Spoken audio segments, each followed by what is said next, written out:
கிணற்றுக்குள் வாழும் தவளையைப் போல மனதுக்குள் ஆடும் ஆசைகள் கோடி.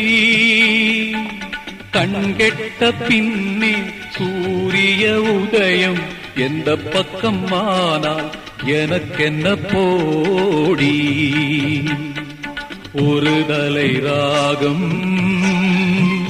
எந்த வகையினில் சாரும் அவள் இரக்கத்தை தேடும் என் மனம் பாடும்.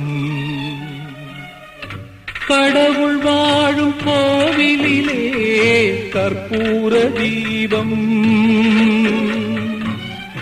கலை இழந்த மாடத்திலே முகாரி ராகம், முகாரி ராகம்.